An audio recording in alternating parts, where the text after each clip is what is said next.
What's up, guys? It's Mike from the HVAC Mentors podcast. Welcome to the first part of what I hope is going to be a long running series on the trades mindset, those ideas, those cultural kind of philosophies that we live by when we're working in a trades. The theme is always going to center more around my own trade, which is commercial kitchen, refrigeration, and HVAC. But I do believe that no matter what trade you're in, no matter what industry you're in, there are going to be little nuggets of wisdom that you might find valuable. By no means have I got it all figured out, but what I do know and what I have learned, I will gladly pass along to others in hopes that it might help them. So today's theme is you should always trust, but also verify. And there are several reasons that we should do that and think that way. But before we go there, I want to tell you a little story. So this one day I was sent out on a service call. It was a large commercial dishwasher. It had a couple of parts that I was sent along with to take with me. My boss is one who wants to set us up for success. So I didn't really get what he was thinking at first, but then it finally clicked after a while. He wants to, I was being sent with extra parts just in case I needed them because the symptoms matched some stuff that he had run into in the past. He wasn't just wanting me to throw parts at it. He just wanted to make sure that I had what I needed to do the job. So when I arrived, assuming that there was somebody else to diagnose this and that I was being given these parts to complete a job, I just swapped the parts and then fired up the machine and found that this isn't at all the solution. And I tried to find out like who diagnosed this, what was their process, what did they find, what led them to believe that these parts were the solution. And as I later found out, I was actually sent there to diagnose. I wasn't sent there with a bunch of parts to complete a job, which that does happen. But I was the first tech on the job. It was my job to have diagnosed that dishwasher. And I ended up taking about 3 more trips to that customer's location to finally get the job done right. So through this, I learned that I should trust my boss because if he hands me parts to a job, it's very likely that what he thinks the problem is could actually be the problem. But by no means is he telling me that this is a definitive answer. You need to be the technician and diagnose it. So that's the thing. I think as technicians or as tradespeople, what we want to do is trust the people who are teaching us, trust the people who have told us how to do our job, right? The senior guys, the journeymen who've been at this maybe longer than we've been alive. We want to trust them. And, to check their work almost seems like we're saying that we're better than them or we know more. But the truth is, that as in my trade as a technician, it is my job to verify that piece of equipment. I've really had to learn over time to embrace that verifying isn't questioning. It's not a lack of trust. It's actually honing and honoring my craft. The truth is that when you go into a job and you are the one who has to diagnose, or if you're the one going in with parts because maybe the symptoms line up with somebody who took the call's experience and something that they've run into, so they think this might be helpful, or you're being sent with parts because somebody legitimately was there first and they diagnosed that this is the problem. Either way, you are now responsible for this machine. So it is your job to go back to step 1 in your diagnosis and verify that, that this is actually the problem, that there is what the problem is, and really to treat every job as nobody's ever been here. Because truthfully, you're going to be going back, even if you are the first one there on this particular job, you're likely going to be touching machinery that somebody else has already touched. And, those people were operating at various skill levels from expert to, Chuck in this magical pickup truck. But the truth is that when you are there, that is your responsibility. So if I'm putting my name on this machine, I want to make sure that I really know everything that's going on with it. So you need to learn to embrace that verifying is not questioning, but instead it's honoring your craft.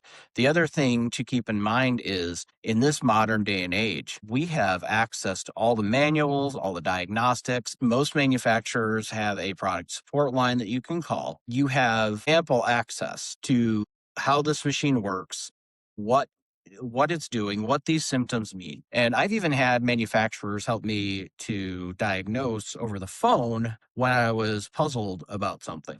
Because at the end of the day, though, once you walk in there and once you pull out your tools and once you take off panels, as soon as you lay hands on that machine, you own it. It is yours. Congratulations, you are now the contestant in the line of service technicians who's been there to work on that thing. For better or worse, it's all you now. And think about it this way. Up until this point, whether they did it right or not, in the eyes of the customer, that machine was working.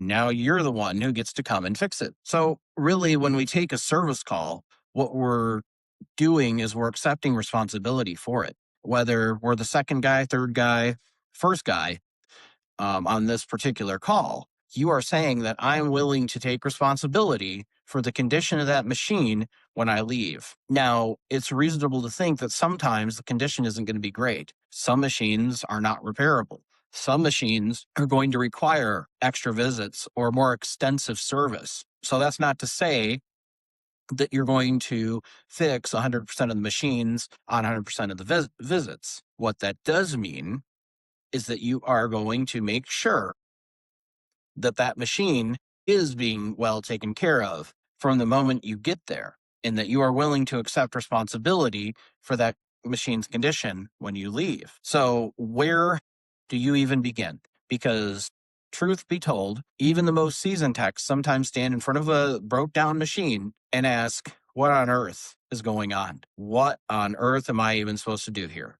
Now, obviously, the more you encounter a broad array of machinery, the more those questions of where do I go from here or where do I even start don't really plague you. Sure, you might take a minute to kind of take it all in and think, but the truth is that as time goes on, as experience builds, you will actually be less confused. But the simple answer to that question of where do you even begin is really not that complicated.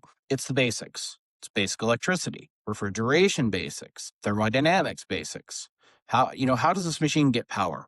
Where is power interrupting? Where is the sequence of operations stopping? It's not like you're being asked to re-engineer the machine. I remember one time, this was back when I was in residential HVAC. Myself and my boss were on a trailer furnace job for probably half a day because what amounted to some well-intentioned maintenance person decided to try to bypass this, that, and the other thing until the furnace just wouldn't work anymore. We basically had to completely rewire the furnace back to factory. It's a few thermal limit switches and I want to say we replaced the pressure switch too, and then we got the furnace running. It took us all day because stuff had been bypassed, stuff had been rewired, but understanding the sequence of operations on a machine is going to be where you really excel or where you really need to focus on diagnosing your machine. Is it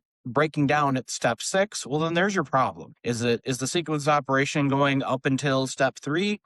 Then investigate step 3. The fact is that every single technician, at least ones that I've met, unless there's somebody else out there that says different, but every single one of us seems to get most caught up on the simple stuff. It's not the big, complicated, convoluted, technical things. It's, oh yeah, there's a switch there. Or, oh yeah, the TXV is not opening. God, why didn't I think of that? It's always something basic. It's always something simple that hangs us up. So remember your basics. At the end of the day, we need to remember that our thoroughness and our unwillingness to simply put a bunch of parts into a machine and then leave is what sets us apart as professionals. Being thorough protects your reputation. It means that you are a professional. You're somebody who the customer will look forward to seeing when you arrive. Somebody who just rushes through and replaces parts and leaves, and doesn't verify the machine's working, that's not a person the customer's going to want. And how many times do you think you can be requested by the customer to not be sent to their place of business or to their home before you just don't have a job? So being thorough, making sure that everything's working, that's protecting your reputation, but it's also protecting the company's reputation. Okay. If you're going to be thorough and make sure that you stick with it and refuse to give up until this machine's up and running, or at least until you understand why, that's going to make you look like the type of technician that your company wants. That's going to make you the type of technician your boss is proud to send to his best and dearest, longest term customers. But all that aside, efficiency, reputation, and remembering the basics and remembering that once you touch it, you own it, that's all important stuff. But what's even more important with trust but verify is that of safety. A buddy of mine who I worked with a while back, he told me a story from back in the 80s when he was a young tech in an industrial setting. He basically was going to complete a repair on this machine. He didn't really make sure that the circuit was safe. And this was a 440 volt machine, by the way. He thought that the machine's operator was going to be gone on break. Well, he was not correct.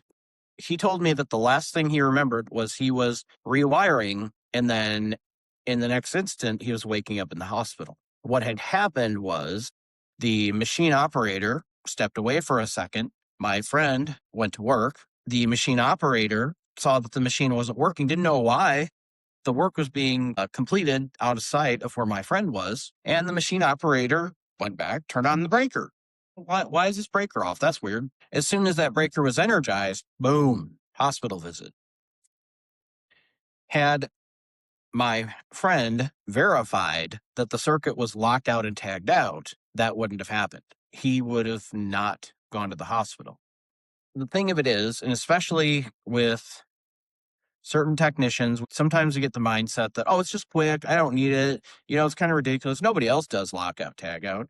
Think about it this way. Everybody else who didn't go to the hospital didn't use lockout, tag out. But the person who did go to the hospital wished he had locked out and tagged out his machine before he went to work on it. Be the one who uses lockout, tag out, please. You owe it to your family. You owe it to yourself.